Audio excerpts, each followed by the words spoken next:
The following is a live presentation of Retro Sports Network, home of the champions of the past, present, and or future. Good morning, afternoon, evening. My name is Ron Juckett. Welcome to the program for this 23rd day of April, 2025. And again, YouTube is telling me that I'm live on my own channel. Isn't that wonderful? We stay in Chicago for this one. This Friday night, I believe, of the 25th of June, I believe is what we're doing. 1956, the Red Sox are in town. I think we're doing a Wednesday game. So the Red Sox are in town at 33-30, so we'll be playing them. And Frank Sullivan is looking for his 11th win. Red Sox have one of the American League's two 10-game winners so far, the other one being early win from Cleveland.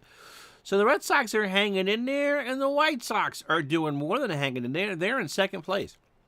And to a note to David N.S. Fan, apparently I have 4 copies of that brighter picture of Comiskey Park from 1960. And so we will have that for the next one. But for now, we'll just use the default there. Imagine someone sitting up there in an upper deck of a stadium going, we could use this in a computer game in about 65 years. Anyway, White Sox, Red Sox, bottle of red, a bottle of red, bottle of white. We'll have anything you want in our Italian restaurant. Next! As Retro Sports Network presents Major League Replay 1956. Today, from Comiskey Park in Chicago, Illinois, it is the Boston Red Sox and the Chicago White Sox. And today's game is brought to you by DigitalDice.com, the best darn podcast on the web for your sports sim and replay needs. Find us today on Spotify, Spreaker, iTunes, or wherever else fine podcasts are listed. It is a gorgeous night or day in Chicago, this 27th day of June. We have a 4th of July doubleheader coming up pretty soon. 70 degrees, winds blowing out towards Wisconsin in left field at 10 miles an hour. How you doing? John cutting it right down the... Well, we know who John voted for. I have one viewer, and I see one vote for the White Sox. So, yeah, go Sox. Way to be nondescript about that one, John. Dick Donovan gets a call for the White Sox. He's making his 13th of 31 starts. The right-hander is 29 years old, fastball at 85, and a ground ball pitcher. He has had a magnificent year. In fact, he leads the American League in ERA at 2.18. He is 7-3 and has gone the distance 8 out of his 12 starts. His last time out was 5 days ago against the Yankees, a 3-hit shutout, 4-0 win, 9 innings. It was an easy-peasy game, too. 103 pitches, 3 hits, and 5 strikeouts. He also had back-to-back strikeouts at the end of May, early June. He shut out the Athletics 10-0 on 4 hits, and then his next start out, the Orioles on 4 hits and a 3-0 win. So Donovan, 99 innings, 72 hits, 31 runs, 24 earned, 6 homers. He's walked 24, and his 63 strikeouts is good for 10th. Can't stay long. Daughter just showed up. Oh, that is awesome. So say hi to the granddaughter. Come on. Here we go. Rooting for... Oh, that's very sweet to play with my self-confidence like that. He's routing for me. Okay. Here's how the Red Sox will line up. Billy Goodman... I wonder any relation to Benny is at second leading off. Billy Klaus at third will bat second. Hey, it's a Ted Williams game. Imagine that. Who do you want to see, Ted Williams or your granddaughter? I don't understand. He'll bat third. He'll in left field. Mickey Vernon with the V cleans up at first. So this is a really good Red Sox lineup today. Jackie Jensen in right will bat fifth. Jimmy Pearsall in center will go sixth. Sammy White behind the plate batting seventh. Don Budden at short batting eighth. And Frank Sullivan on the mound goes ninth. Donovan can get you 145 pitches on the mound for Chicago. A better Chicago lineup for you today. Minnie Minoso, a 9 and a 7 in left. Larry Doby, a 7 and a 3 in center.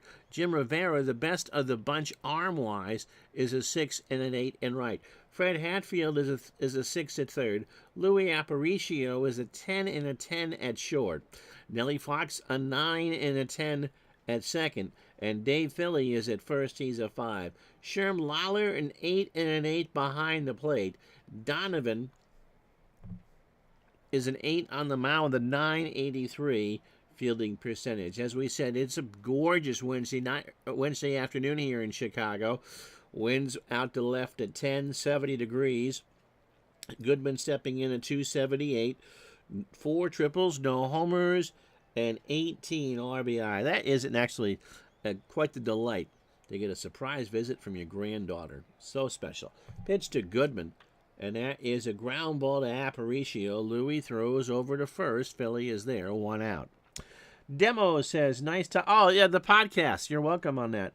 Trying to get others to understand what we do and why we do it is a challenge. How would you answer that question? We did episode 259 of the Digital Dice podcast yesterday. And Dave put it right up on YouTube. You know, how would you explain this passion to people who don't know about it? Billy Klaus at 297, 5 homers and 25 RBI. Donovan deals. That's in the right field. Rivera waits for it and will make the catch. And there's 2 quick out here in the first for Ted Williams. Theodore Samuel Williams is hitting 267, 7 home runs, and 21 RBI. He's only played, this is game 64 for Boston. Now they have they have 90 left after this. But Williams has only had a quarter of his at-bats for the season. He only had 400, while hitting 345 in real life. Pitch to Teddy Ball Game. That is a bounder between Fox and Philly. Rivera will get it, and Ted has a single. So 1 on, 2 out for Mickey Vernon, who has also only played about half of his, although, to be fair, the Red Sox platooned him at this point. He's hitting 243, 5 homers, and 22 RBI. Pitch to Vernon. Left center field. Back goes Doby. Larry to the wall. And the wind helped, but didn't help it enough as Doby made the catch to retire the side. Red Sox 1 hit. They leave a runner on. They do not score. Half an inning in the books. It is Boston nothing. Here comes Chicago. So Frank Sullivan, second in the American League in wins with 10, is making his 15th start of the year. He is 26 years old, throws a fastball at 85 and a ground ball pitcher. He is 10-2 and his 3.30 ERA, good enough for 10th in the American League. His last start was 5 days ago against the Athletics in a 6-2 win. He's gone the distance his last 3 starts, winning 2 of the 3. He went 109 pitches on the 22nd. So, again, 5 days off. 8 hits, 2 runs, both earned. He walked 2 and struck out 4. His last loss was to the Yankees on May 28th. Third start against the White Sox and doesn't have a decision. In fact, Chicago has won both of their games. 114 2/3 for Frank, 122 hits. 56 runs. The defense hasn't been that great behind him, as only 42 of those runs were earned. 14 homers. He's walked 37 and struck out 52. The White Sox will line up like this. Jim Rivera and Wright will lead off. Nellie Fox, who struck out twice when we had him on Monday's stream, will bat second and play second. Nellie, I think, struck out 14 times on the season. Minnie Minoso is in left. He'll go third. Larry Doby in center cleans up. Dave Philly at first will bat fifth. That's an old middle of the lineup there. Minoso's 34, Doby 33, and Philly 36. Sherm Lawler behind the plate will bat sixth. Fred Hatfield at third goes seventh. Aparicio at short batting eighth. And Donovan on the mound batting ninth. Sullivan can give you 135 pitches. Demo says, my explanation is it gives me the only chance to be a manager and an announcer that would otherwise be impossible. That's true. Defensively for the Red Sox, Ted Williams a 4 and a 4 and left. Just because it's my lucky number doesn't mean it's good. Jimmy Piersall is a 9 and an 8 in center. Jackie Jensen is a 7 and a 7 in right. Billy Klaus is a 6 at third. Don Budden a 6 and a 7 at short. Billy Goodman plays his trumpet. He's a 5 and a 7 at second. And Mickey Vernon with a V is 7 at first. Slamming Sammy White an 8 and a 5 behind the plate. Sullivan an 8 on the mound with a 981 fielding percentage. Rivera stepping in at 247, 2 homers and 19 RBI. Remember, since it's a Red Sox game, I'm running them, not the White Sox. Pitch to Rivera. Jim pops it up. Budden waits for a rainmaker on this windy day and will make the catch. I remember watching games here on television in the early 80s when they would be game of the week, especially 83 when they won the division. And you'd watch the hot dog wrappers blow from the first to third base side. Literally, I think much more difficult than Wrigley to get a pop-up here to stay where you think it's going to go. Nellie Fox is hitting 288. He struck out 9 times. Not kidding, 14 times in 649 real-life plate appearances. Fox at 288, 3 homers and 28 RBI. Jamie, I'm doing well. How are you? Pitch to Nelly is a ground ball to Budden, over to Vernon for the out. So 2 away for Sullivan here in the first for Minnie Minoso. Hitting 279, 10 homers and 37 RBI. The way that the wind blew around here just made this a huge ballpark. 340 something down the line, so it was a bigger than normal park, but it was just never a home run park. Those 83 uniforms, oh yeah, demos were hideous. It was like, if you're not familiar with late 70s, early 80s uniforms, and I see the Orioles are now wearing some all-orange number, it would be like Herb Tarlick coming out of the back of his car from WKRP, and the sales manager from WKRP in Cincinnati, opening up the trunk and offering you a selection of items from Softball Pants R Us. Pitch to Minoso. There's a fly ball right center. Back goes Piersall. Jimmy makes the catch, and that will do. White Sox go in order. No runs, no hits, no errors. After 1, no score. So Jensen, Piersall, and White to face Dick Donovan here in the second. Jackie at 300, 11 homers and 50 RBI. The only one of those back in the double knit days that I kind of liked were the Astros uniforms. I never minded the rainbow ones. But those White Sox uniforms, yeah. Chico's bail bonds written all over them. Pitch to Jensen. Base hit right center field. And that will skip all the way to the wall. That took a funny hop from Rivera. Jensen digging for 3 to throw to Hatfield, not in time. And Jackie has his 5th triple of the replay. So here's Piersall. Jimmy at 229, 2 homers and 25 RBI. I mean, I suppose now with retro being in, that it's a different story. But do you think anyone ran out in the late 70s to buy those reverse pinstripe jobbies the Cubs wore on the road? Scotty, happy birthday, buddy. No, we're not doing the Dodgers for you. Pitch to Piersall. There's a fly ball, right? That should score Jensen. Rivera coming in, however, that's pretty shallow. Jensen will tag and will hold. So 1 out. That just was not hit deep enough to do it. Here's Sammy White at 262, 2 homers and 34 RBI. Ground ball to Fox Jensen scores to throw to first, and White is retired. So Boston draws first blood. 2 out. This is game 64 for the Red Sox and game number 70 for the White Sox. Well, thank you. Budden at 269. Nobody on. 2 out.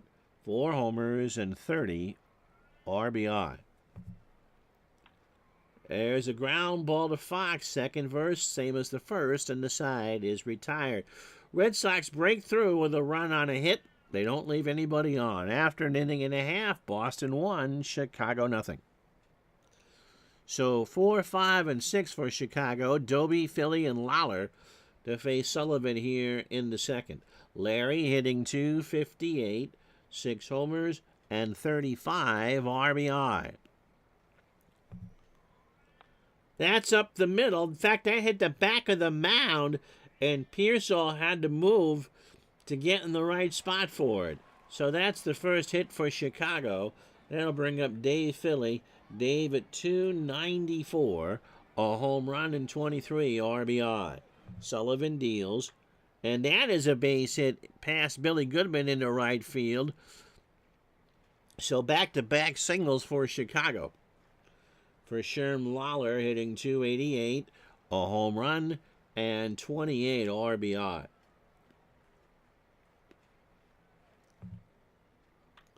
There is a ground ball, should be 2 to third. Klaus, Goodman for 1, and Lawler's going to reach because there is no throw. So an opportunity missed if you're a Red Sox fan. Runners on the corners for Fred Hatfield, hitting .254, a home run, and 9 RBI. Is Bob Stanley playing today? No. The Red Sox bullpen is bad enough without that. Pitch to Hatfield. That is up the middle. This should be to Budden. They'll try to get 2 for the price of 1 here. Steps on the bag, throws to Vernon, and Hatfield is not retired. So Budden stepped on second, through to first, and Hatfield beat it out, and we're tied. Aparicio at the plate. Louis hitting .245, 2 home runs, never a home run hitter, and 22 RBI. So 1-1 here. Both the runs coming in the second. 2 out. That is up the middle. Budden takes it to the bag himself, and that will retire the side. However, White Sox tie it up. They get a run on 2 hits. It's symmetry. 1 run, 2 hits, no errors, and everyone's left on a runner. After 2, Red Sox 1, White Sox 1. Buckner will be used as a defensive replacement at first. Maybe for the White Sox. So Sullivan and his tire will lead off the third, with Goodman and Klaus to follow. Frank at 132 with 2 RBI. I should contact, well, it's a good, Todd says we should contact Stanley, see if he'll come to the con. Good thing I'm not going. Bob's a New England native. I believe he was born in Portland. Sullivan into right. Rivera, 1 out. Makes actually a pretty good catch up against the base of the wall there for the first out. He was a pitching coach, I believe, for the AA team in Manchester. Maybe it was the maybe eventually it was Portland. Him and Rich Gedman were coaches together. Billy Goodman is 0 for 1. Dick Donovan, 29 pitches, 9 batters, 2 1/3, and 2 hits. Left field goes the opposite way. Minoso will make the catch, and there's 2 out. So here's Klaus. Billy has an 11-game hitting streak. He's 0 for 1. Was cool when they did the thing last year at the Football Hall of Fame to have Fred Melitnikoff show up. You never know who's hanging around. Pitch to Klaus. That is up the middle. Fox snares it, throws to Philly, and that will retire the side. And so no runs, no hits, no errors. We go to the bottom of the third here at Comiskey. Red Sox 1, White Sox 1. So 9-1-2. Donovan, Rivera, and Fox. Who do you want Bob to sign on your personal baseball? I got a personalized Dwight Evans baseball, and after what happened last year in my World Series, Donovan at 133, a home run and 5 RBI. Pitch to Dick, there's a fly ball to right. Back goes Jensen, who will make the catch, 1 out. I've been told by numerous people, Jim Rivera 0 for 1, that Bob Stanley is a peach of a person.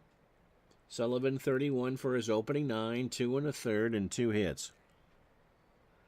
And if they had just made him a back of the rotation starter, and in all honesty, here's a guy that in the 70s and early 80s could have eaten 180 innings, no problem, as a 4 or a 5. Pitch to Rivera. There's a ground ball to Button, throws it to Vernon, and Rivera is retired. 2 out. For Nellie Fox, who's 0 for 1. You know, I think the Red Sox knew as early as 82 that Bob Stanley was not the answer to the back of their bullpen needs. They went out and got Mark Clear, I believe, from either California or Milwaukee. But Clear, who threw hard, didn't know where the ball was going when it left his hand, and so he walked as many as he struck out. Pitch to Fox, that's in the right. Crowd likes it.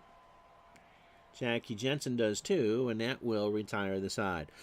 Again, no runs, no hits, no errors. Symmetry continues. Boston 1, Chicago 1.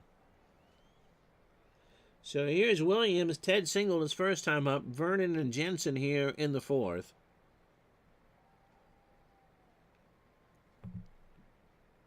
Struck him out. That won't make Williams very happy. He chased a 1-2 fastball. 1 out for Mickey Vernon, who's 0 for 1. There is a ground ball to first. Philly takes it to the bag himself, and Vernon is easily retired. 2 out. So Donovan showing you why he is likely to be an all-star in a couple weeks. 7-3 and an earned run average at 219. Here's Jackie Jensen. He tripled and scored his first time up. How you doing, Andrew? There is a ground ball to Fox. Nelly has it and can't make the play. That's an error. So for Nelson, that's his 3rd error of the year. 2 out for Pearsall, who's 0 for 1. What year did Boston figure out that Calvin Schiraldi wasn't a back of... They made that trade for him in 86. I believe for Dave's brother Wes, right? Wes Gardner.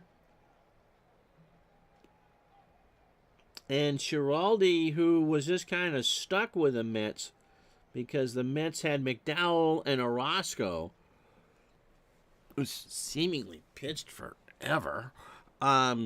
He wasn't going anywhere, and so at the time it seemed like that was the right move for Boston, and because they were in playoff contention. But I don't think Schiraldi ever handled the pressure of that, and his psyche did not survive Game 6 of the 86 World Series. Pitch to Pearsall. There is a ground ball right side for a base hit. Rivera will pick it up. Jensen's on his way to 3rd. And the Red Sox have runners on the corners and 2 out for Sammy White, who drove in the lone run for Boston in the 2nd. So I would say maybe even as early as the ALCS, that was like, nope, not working. Now, to be fair to Schiraldi, I think one of the reasons why it was good for him to get out of New York was that he was rumored to have a tendency for the white stuff. Pitch to White. There is a ground ball to Hatfield. Fred goes across the way. White's running. Is he going to beat it out? Jensen's going to come through and score because White had the infield hit. Emmy, shut up. My cat is just screaming at the door.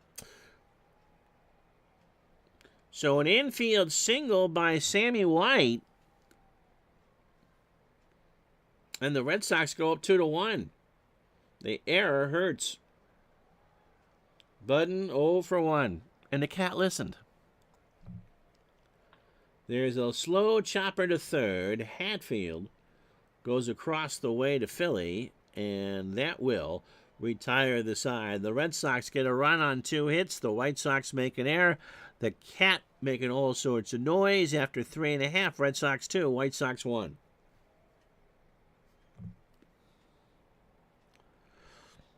Todd B., who I think has sniffed a little too much rubber cement in his childhood, is still hoping to cash in your Sam Horn rookie cards. We've played a few days because this is a Wednesday game on a Wednesday since we were with you last. So here are the standings. Cleveland isn't going anywhere. They are 38-25 with a 2-game lead over the White Sox.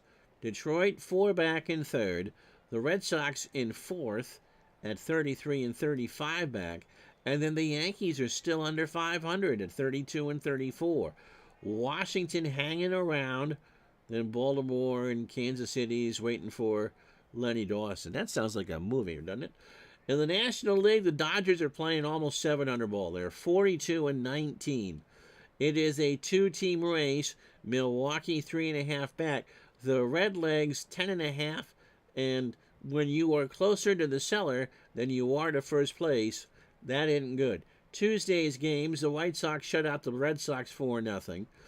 Yankees beat Kansas City. If you can't beat Kansas City, 7-2. Mickey Mantle with 3 hits. Cleveland doubled up Baltimore 10-5. In extra innings, Milwaukee beat Philly 5-4 and 10. The Cardinals beat the Giants, who for today and today only aren't a major league team, 6-5 and 11. Washington on the road beat Detroit 5-4, and Chicago gets shut out by Brooklyn in Brooklyn. Sal Magley does the job, 6-0. So Minoso, Doby, and Philly in the fourth. Mitty is 0 for 1. Struck him out first for Sullivan. He chased a 1-2 fastball, 1 out. For Larry Doby, Larry singled and scored in the second. Doby into right field. Back goes Jensen way back there, and that ball is off the wall. That's a high wall out there, and Doby knew that wasn't gone. He put on the afterburners and hits his 13th double of the year. Dave Philly singled his first time up. There was an old Red Sox message board. It still might be around. Sons of Sam Horn. But it really was the ultimate club to join. You had to know, you could read it, but you had to know somebody and be verified before you were allowed to post. How elitist is that? Pitch to Philly. There is a ground ball to the mound. Sullivan first side of the rubber over to Vernon for the out.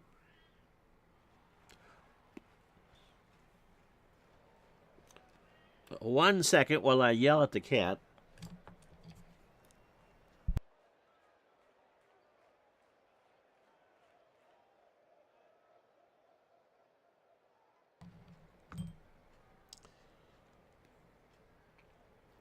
Lawler is 0 for 1.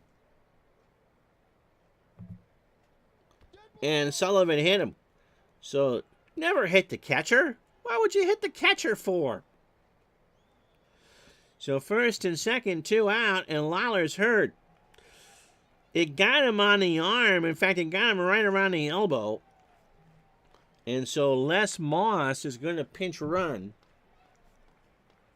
Not sure if he's the backup catcher or not, but the White Sox lose Lawler for the day. Hatfield has that sac fly. He is 0 for 1. Or fielder's choice. He's 0 for 1. That was his 10th RBI.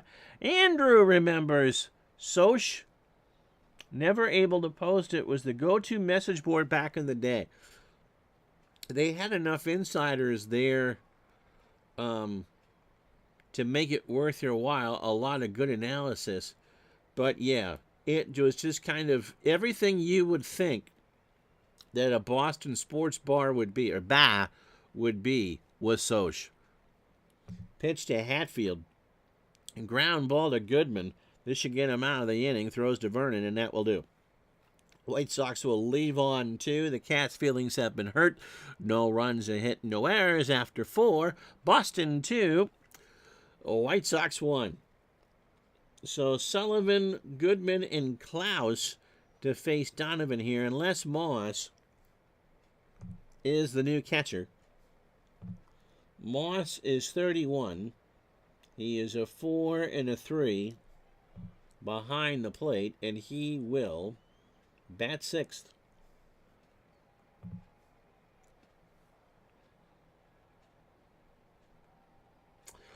Oh, I can't believe I saw whose name it was that I turned to quickly read this one. Baseball Demos says, so if you were a super fan of Sam, does that mean you were quote-unquote horny?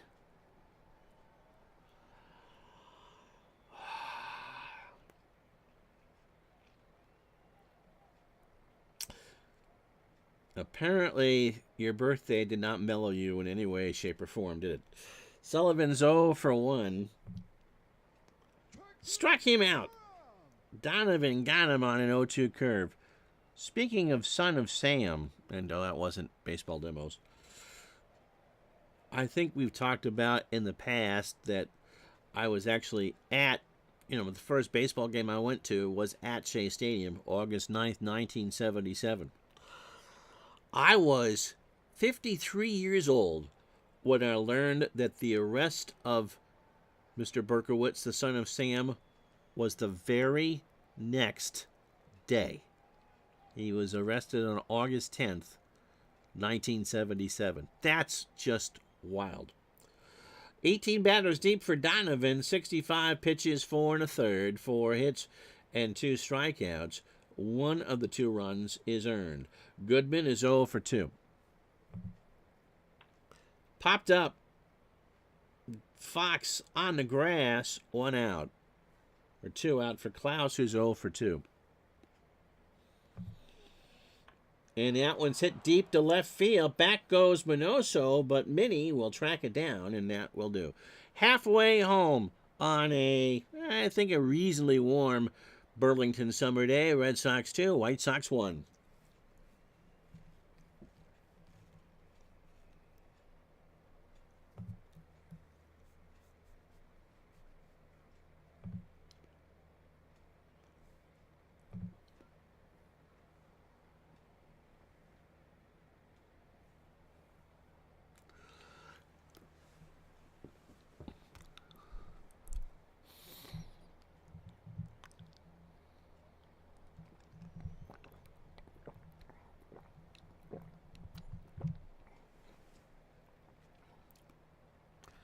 True story, they won that game. I'll get into it in a moment. Here, if you joined us late, Boston 2 runs, 4 hits, no errors. Chicago a run on 3 hits and an error. Red Sox got their run in the first run in the second. Sammy White, a fielder's choice, to make a 1-0. Then Monkey See, Monkey Do, Fred Hatfield, a fielder's choice in the bottom of the second, made it a 1-1 game. And then a couple moments ago, Sammy White again singled home Jackie Jensen to make it 2-1 Boston. It would be helpful if I hit the right button here. Sullivan, 4 innings of 3-hit ball and an earned run. He has fanned 1. Donovan, 5 innings, 4 hits, 2 runs, 1 earned, and 2 strikeouts. It'll be Aparicio, Donovan, and Rivera here in the 5th. Louis is 0 for 1. So that's what Todd B feels sorry for me. Not the whole Bob Stanley thing. But yes. So the Red Sox, my uncle, who I know I've talked about before, was a huge St. Louis Cardinal fan. And so first vacation for me that I remember, we toured all the New England states and walked around Manhattan. I had the chicken pox. I saw Lou Brock steal a base, and the Mets won 4-1. Aparicio is 0 for 1. There is a fly ball left field. Williams coming in. Rides the tackle box, 1 out for Dick Donovan, who's 0 for 1. So, not realizing because I was all of 5. So yes, I am at Shea Stadium on a box on the Cardinal side, the third base side. It is about less than a month since the Mets trade Tom Seaver for Pat Zachary, and about a week away from the great blackout of '77. It was not. It wasn't just the Bronx burning that year in New York City. Donovan's 0 for 1, grounds this one foul, first base side, and somebody from Gary, Indiana, your home sweet home, makes the play. A ball and 2 strikes. Al's really good with juggling lineups. Pitch to Donovan. Struck him out. So there's 2 out for Jim Rivera. Jim is 0 for 2. 18 batters deep for Sully. 70 pitches, 4 2/3. 3 hits and 2 strikeouts. The run is earned. How you doing, Gus? Never made it to Old Shea. I went twice. But you went to City a couple years ago. I think it's a nicer stadium than the present-day Yankee. I think so, too. If Big Clue would ever show up for one of these streams, the board that he moderates has a lot of great pictures of ballparks. I think I told you that I went to Shea in '87 as well and got nearly my eye poked out by Mr. Met. Pitch to Rivera. There's a little chopper that's going to get Pat. No, right, little looper to Vernon, and he'll make the catch. No chopper there. No runs, no hits, no errors. We go to the 6th. Boston 2, Chicago 1. Nino Espinoza went the distance. Yep, Nino Espinoza and you, 4 to 1. I met Mr. Met there, Brent, or whoever was playing Mr. Met in 1987. Ted Williams has singled and struck out. 1 for 2. Got him again. Williams is going back to the phone, to the dugout, and on the phone is trying to figure out how to get a boat for Lake Michigan for later. 2-2 fastball got him looking. 1 out for Vernon, who's 0 for 2. That's true, a Music Man reference. You don't get that many on a Fortnite stream. No, sir. Right here at Comiskey Park. You got tea. Actually, I'm drinking a nice coffee, which almost rhymes with P, which stands for pool. Pitch to Vernon. Fly ball, right center. Back goes Doby. Larry running, makes the catch, 2 out. That was my dad's favorite movie. The Music Man.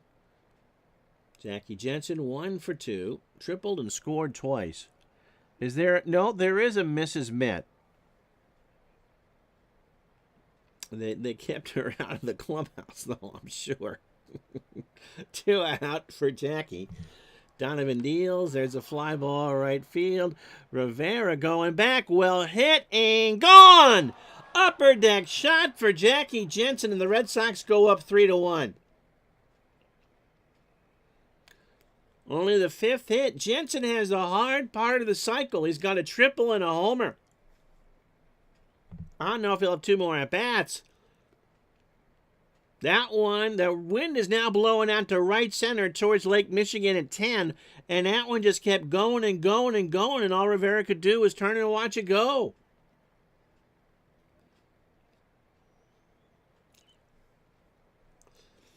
Jimmy Pearsall, he's 1 for 2.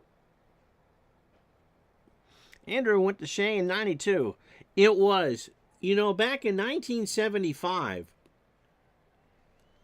the Jets, the Giants, the Yankees, and the Mets all called it home.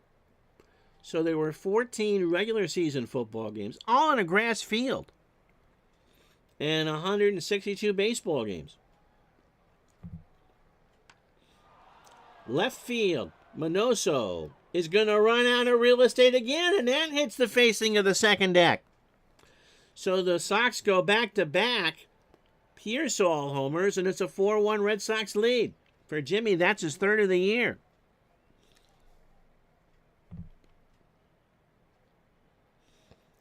So Donovan caught way too much of the plate with that, and Pearsall just ripped it into left for a home run.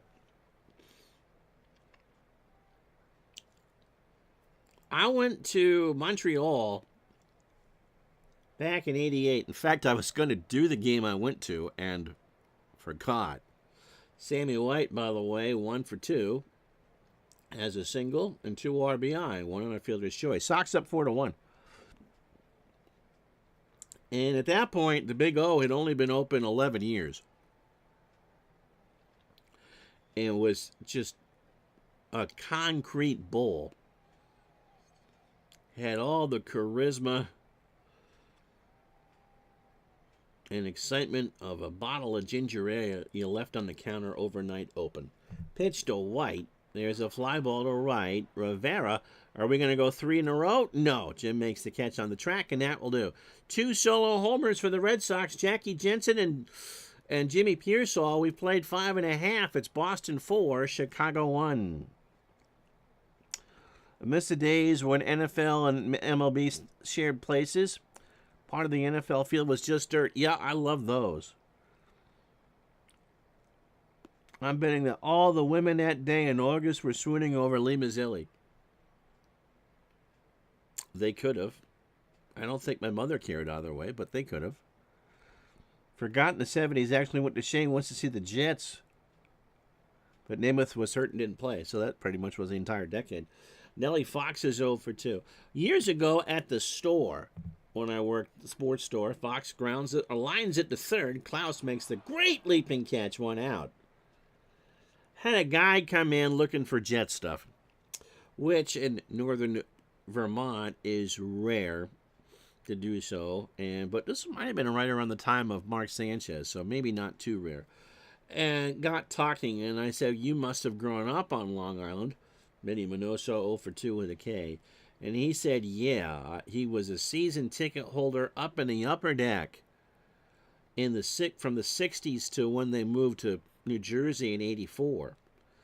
And if you've ever been to Queens, it gets cold and windy in the fall there. And if you're in the upper deck, of course, there was no real protection. It was all in the open.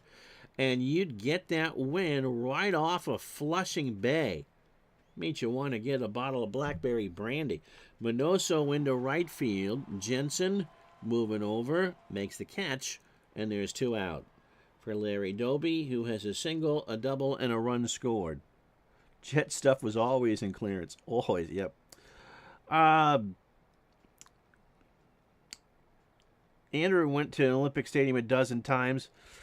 Gus, the Wonder Dog, was able to run the bases at the Big O after a game. Went down with his nephew so he could run the bases. And they told me to go ahead and run the bases as well. Got the second and stopped and took a look. Couldn't believe just how big it was. A huge stadium. It was an improvement over Jerry Park for sure. Now, the tennis center in Montreal, but I mean, it's a Canadian football field. You know, the center line is 55 yards, and the end zones were, 20, 25 yards. Doby, by the way, as we get back to the ball game, has a single, a double, and a run scored. He's 2 for 2. Jet stuff was always on the clearance table, yes. Does that mean your Richard Todd rookie cards would only get the clearance price? He had the unfortunate fortune of coming after Namath, not directly, at Alabama, not only at Alabama, but trying to replace Namath with the Jets. He was a good quarterback. He wasn't above average, but good. Doby, ground ball to Vernon. Mickey will underhand it to Sully, and that's an out. We've played 6. No runs, no hits, no errors for the White Sox. After that, Boston 4, Chicago nothing. Depends on how many you have. If they're in good shape, I bet they'd be worth something. Don Budden is 0 for 2. It'll be Budden, Sullivan, and Goodman to face Donovan here in the 7th. A classmate in high school who wore a Richard Todd jersey every Friday. He wasn't a bad quarterback. He a plucky guy, I suppose. They came within an eyelash of going to the Super Bowl in '82. Pitch to Budden. is a ground ball to third. Hatfield has it over to Philly for the out. I think it was just a case of you're replacing a legend. I mean, think of Joe Davis with Vin Scully and blah blah blah blah. You can go on and on and on about that. If they had gotten to a Super Bowl, I think he'd be much more highly regarded. He just kind of reminded me a lot of Phil Simms in the fact that there was just never any quit. And by the time he got back to New Orleans, and I think he had just taken one too many hits, and they never put anybody around him. Frank Sullivan is 0 for 2 with a strikeout. In the shallow right center, Doby rides the Schwinn, makes the catch, 2 out. For Billy Goodman, number 14, lost in the mud to A.J. Dewey. So 27 batters deep for Donovan, 109 pitches, 6 2/3, 6 hits. The back-to-back home runs in the sixth, Jensen and Pearsall. He hasn't walked anybody and struck out 3. Goodman is 0 for 3. Then there was all sorts of talk that I've read in recent years that the Dolphins knew that it was going to rain and didn't put the tarpaulin, and that is a technical name for it, a tarpaulin, on the field to get all chewed up to slow down the Jets' running game. Trade you a Browning Nagel rookie card for the Todd rookie card. Ooh. Browning Nagel. Not even a household name in his own house. Pitch to Goodman is a ground ball to Aparicio. Louis throws to first, and Goodman is retired. Stretch time, 4-1 Boston.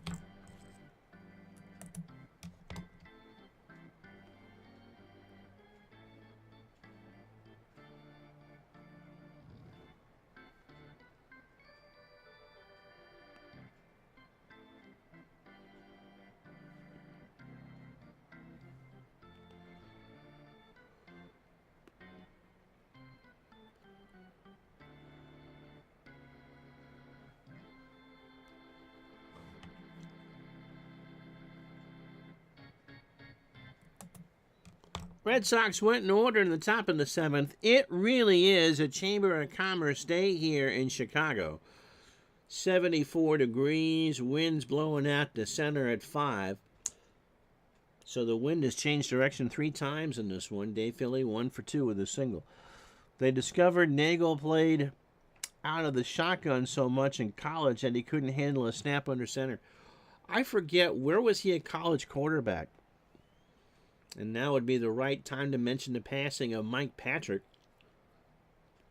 who died at 80 years old, the long mainstay on Sunday Night Football on ESPN, and then college football, and of course was the television voice of the ACC for basketball for many, many years.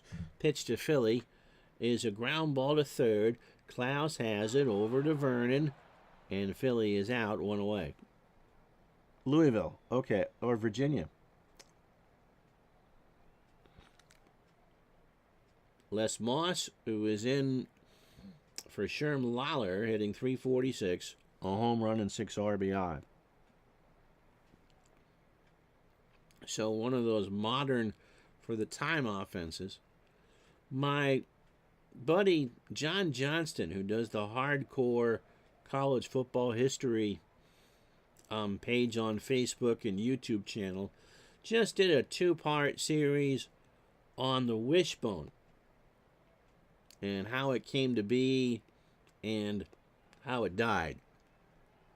And I can't say that I missed it, but it is, and it was, an intriguing offense because essentially it was a triple option offense.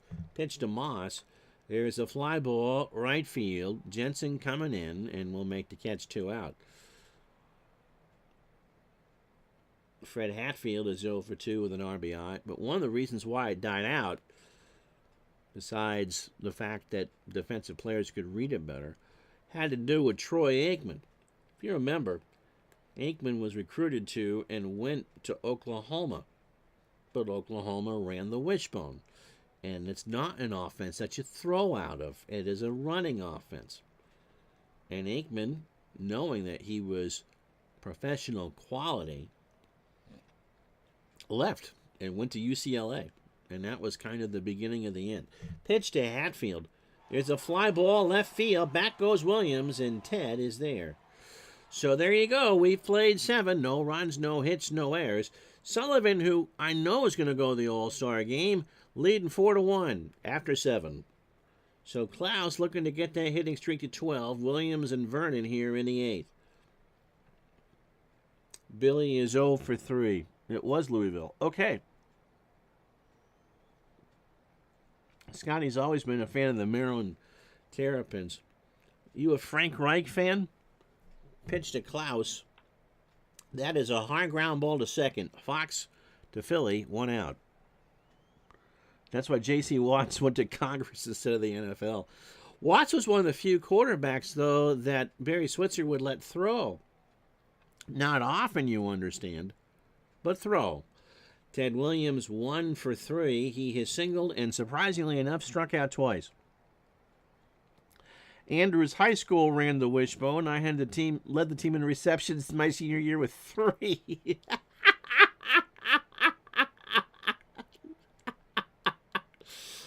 Where'd you play your high school ball? You were the tight end. That's something to go on the old LinkedIn profile. Pitch to Williams. Popped up right side. There's Philly. High pop-up. Goodness gracious. Philly has to wait for it. It will make the catch. 2 out. Mickey Vernon's 0 for 3. No, I believe you. My first high school I went to in Vermont was a huge football school. Poltley High. And when I moved in 86 to my second high school, I was stunned. Their game was soccer. They didn't play football there. Pitch to Vernon. There's a ground ball to Aparicio. Louis fields it, throws to first, and Vernon is retired. And that will do it. We go to the bottom of the 8th. No runs, no hits, no errors. Red Sox 4, Chicago 1. Orange County, New York. Okay. First year at SUNY Albany, Paul says, I was excited for when I went to a college with a football program. They were running the wishbone in the first game after never went back. You know, it was effective. It just wasn't fun to watch. Louis Aparicio 0 for 2. Orange County, New York for Andrew. Oklahoma made me think of the best names in sports. I am hip, but I think he was at Nebraska. 8-man football in high school is really starting to grow here in New York. Yep. We've tried that a couple times in Vermont. It's why Poltley played New York schools. At one point, they were they still might be the smallest school in the state of Vermont, and Vermont schools are not known for their size, to play full 11 on 11. And so they were forced to, when I was there, to go play the New York schools. Now they play Vermont schools. And they won a championship a couple of years ago. Montpelier tried 8-man, and I think they went back to 11. Pitch to Aparicio. There is a ground ball to Budden. Don throws to Vernon. And Louis fast, but he's not that fast. 1 out for Dick Donovan. Let's see what the computer does here. He is 0 for 2 with a K. No, I did not go to 32. Harwood was my high school. IM stood for Isaiah Moses. Okay. No, Harwood Union. In Duxbury, as a matter of fact. The only high school in the state of Vermont that is in a town that is not on the mailing list as a town. The post office is in Moortown. Donovan 0 for 2 with a K. And Ron Northey will pinch hit.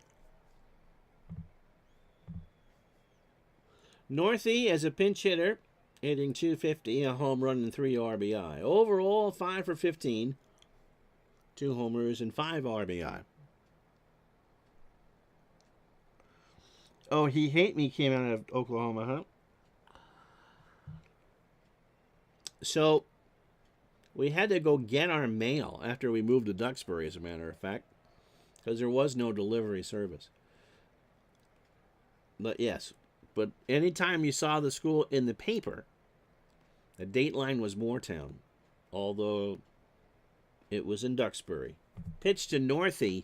There's a high ground ball to Goodman behind the bag at second, over to Vernon for the out. You never know what we're going to talk about these things. 2 out for Rivera. Sullivan, 27 batters deep. He's thrown an absolute gem, 103 pitches, 7 2/3, 3 hits and 2 strikeouts. Rivera is 0 for 2. I've never been to U32. They were a rival of ours. But the district I went to, Paul, the ski areas, so Sugarbush and Mad River Glen, along with the town and village of Waterbury, so the western side of the county. Pitch to Rivera, and Jim draws the walk. And the one thing besides Route 100 that all of those towns had in common, Nellie Fox is 0 for 3. And we'll throw to first to see what they do with Rivera, and Jim is back. Waterbury, Duxbury, Fayston, Waitsfield, Warren, is that they all shared at one point the same doctor, Dr. Charles Harwood. And I'm sure that hopefully that picture is still in the lobby of the school, and that's why that school, they combined Old Waterbury High School and Waitsfield High School in 1967. And that was why it's named Harwood, after Dr. Charles Harwood. Pitch to Fox, and that is into right field for a base hit. So the White Sox making some noise. Rivera will go to third as the throw goes back into infield. You never hear about this in a Fortnite stream. In fact, if you were playing Fortnite right now and listening to this, you'd be zonked right out. Minnie Minoso is 0 for 3. I think Sullivan is kind of almost on E. Minnie is a tying run. U32 had to be 16 times better than U2. I don't think that the U32 band and chorus ever made, forced an album onto an iPad. We'll give Sullivan Minoso. U32 is such a weird name, isn't it? It really is. I always wondered what they were thinking in that part of Vermont. It is technically Union District number 32. So it's named after the school district that the state called it. I know there's an elementary school at U45. It has nothing to do with uranium, and I forgot what combined district Harwood was. I can't remember everything from 40 years ago. But that's where the name comes from. It was Vermont School District 32. Pitch to White and Sullivan have a word. Trying to get Frank the complete game. Minoso, that is into right field. Rivera will score. Jensen throws it in. Fox on his way to third. And now I got to figure out what I'm going to do here. Mel Parnell. But he goes in 2 days. So we're going to go with Ike DeLocke. Right? Oof. Or do I go with Parnell? You know what? I go with Bauman.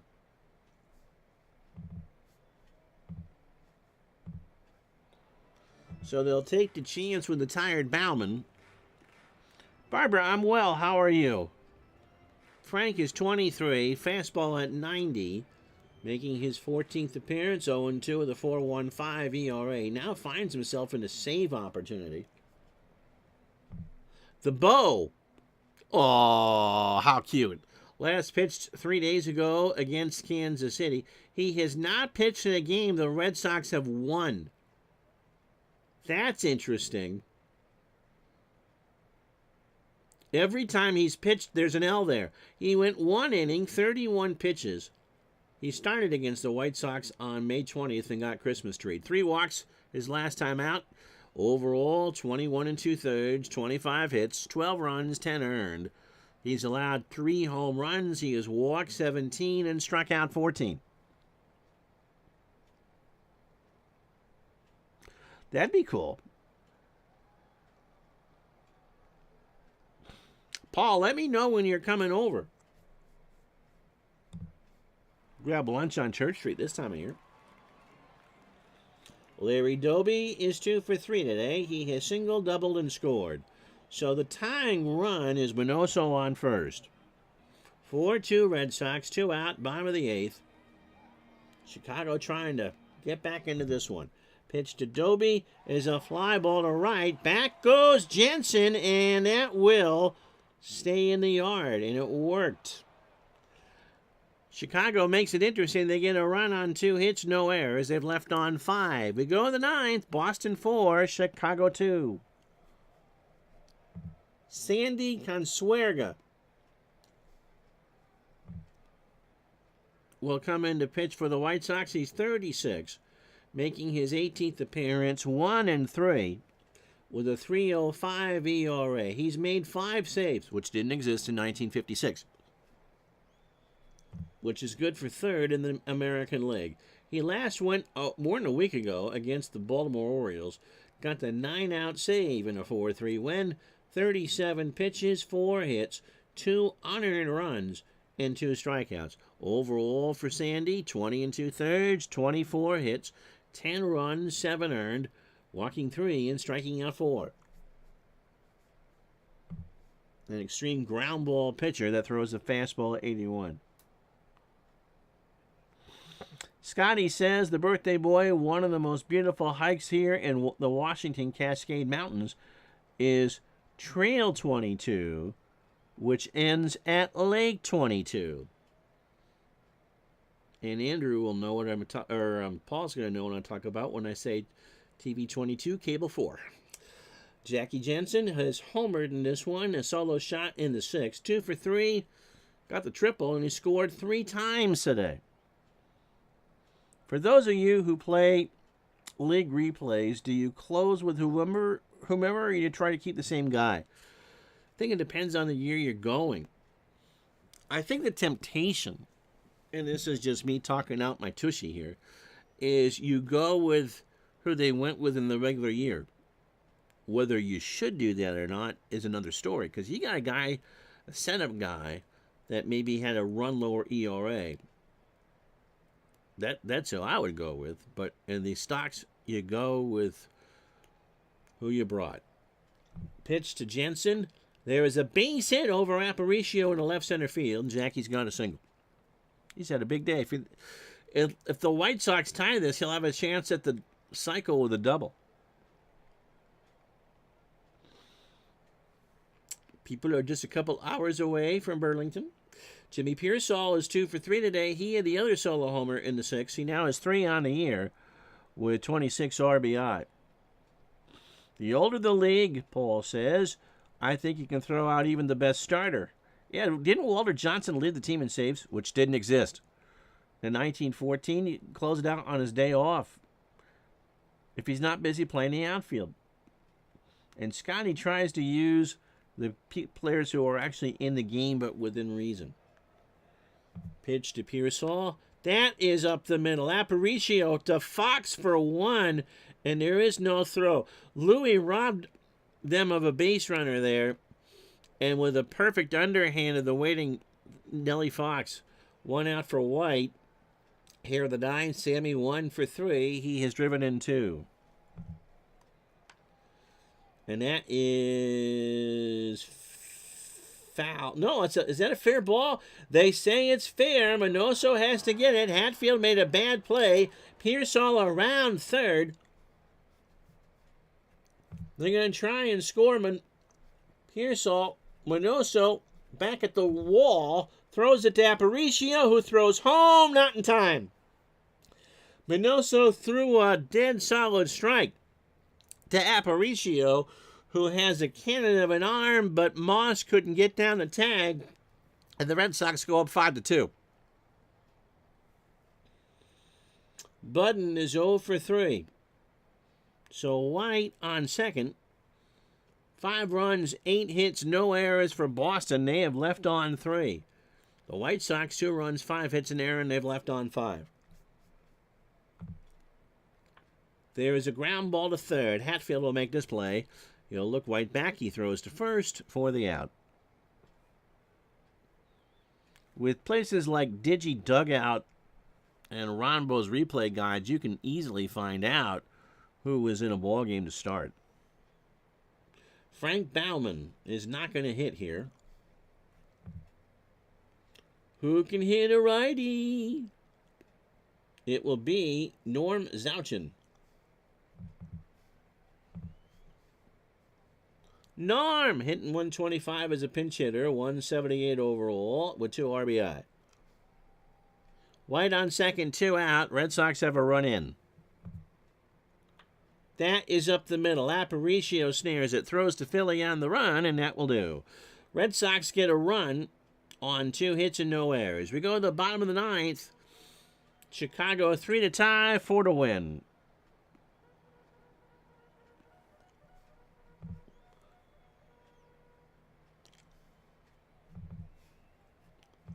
Ike DeLock will come in to pitch the 9th.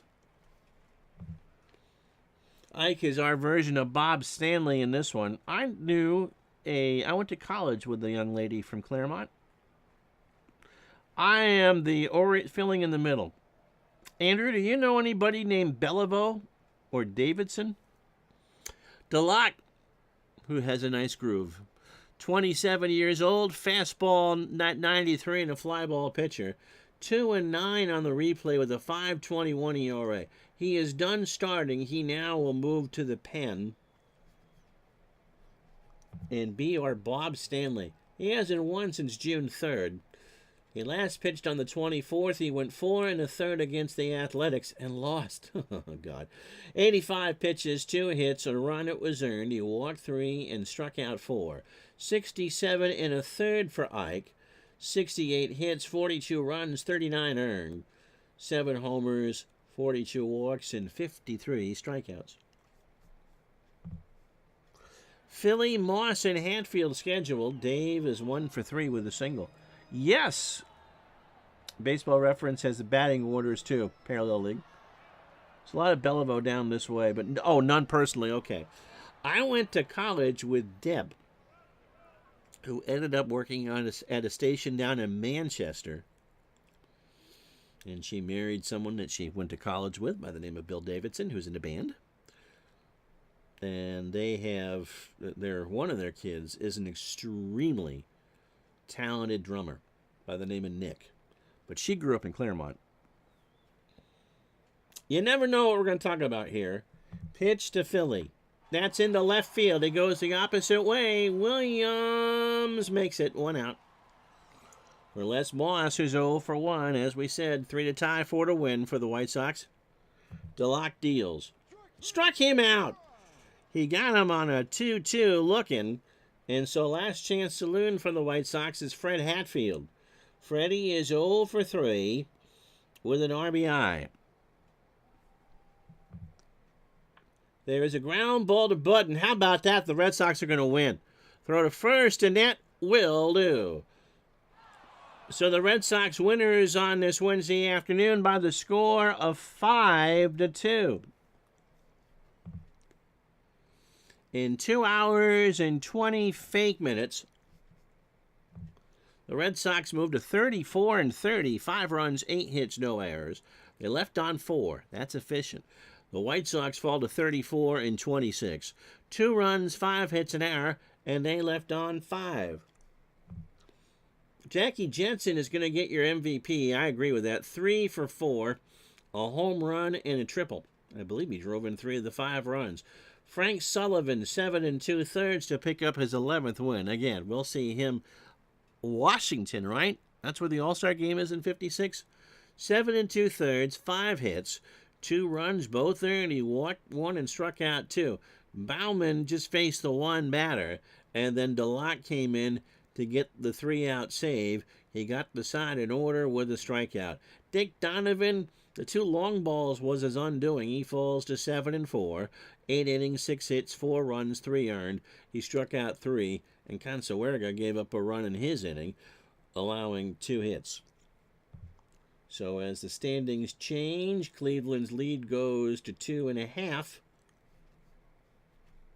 The rest of this Wednesday in baseball, everybody in action. A lot of day games. Detroit, 26 hits. pounds Washington. And I mean, see the Yankees score? Woodshed's Washington 14-1. Al Kaline, 4 hits, 4 RBI. Phillips, 4 for 4 with 2 doubles. Moss, 2-4. Weisler falls to 5-5. Johnny Antonelli, despite not being in a major league ballpark today, strikes out 10 over 9 innings, a 4-hit shutout of the Cardinals, 8-4. 2-0, rather. He goes to 8-4. Puholski 5-6, and Dusty Rhodes 1 for 3 with a triple. The Cubs shut out the Dodgers 4-0. Ed Ebbets, Hacker 5-5. Roger Craig falls to 5-3. Monty Irvin 1 for 4, hits his 5th and drives in 2. The Orioles beat the Indians 6-4 in 10. White 5-5, McLeish 2-2. Severnick picks up his 7th save. Milwaukee gains a game on Brooklyn. It's now 2.5 in the NL. They triple up the Phillies 9-3 at Connie Mack. Warren Spahn goes to 10-1. And Harvey Haddix falls to 4-5. Jones 3 for 4, hits his 8th. Cincinnati 8-2 over Pittsburgh. Brooks Lawrence 7-3. Bob Needs a Friend at 7-7, and Bailey 2 for 4, hits his 10th and drives in 3. Art Ditmar, a 3-hitter over 9 as the Athletics stun the Yankees by the score of 8-2. Ditmar goes to 7-9. Tom Sturdivant goes to 2-3, and Mr. Boyer 2 for 4, hits the 2nd with a double. When we're with you tomorrow at noon Eastern, 9 Pacific, we stay in Chicago, which means I got to make sure I have a correct picture of Wrigley Field as the Milwaukee Braves come to town for a weekend set at Wrigley. Lou Burdett and Bob Rush. And that's what we got for you tomorrow at noon. Thank you so much for watching. Sox win. Oh, okay. Finish this up here. But Andrew didn't grow up. Most of it was in Cavendish and Reading. Okay. And one graduated from Green Mountain, the other from Woodstock, a year behind Keegan Bradley. Cousin of mine graduated from Woodstock. She didn't graduate with Keegan Bradley. Yankees are having a rough year. All right, see you tomorrow for the Braves and the Cubs. Until then, have yourself a wonderful day, everybody.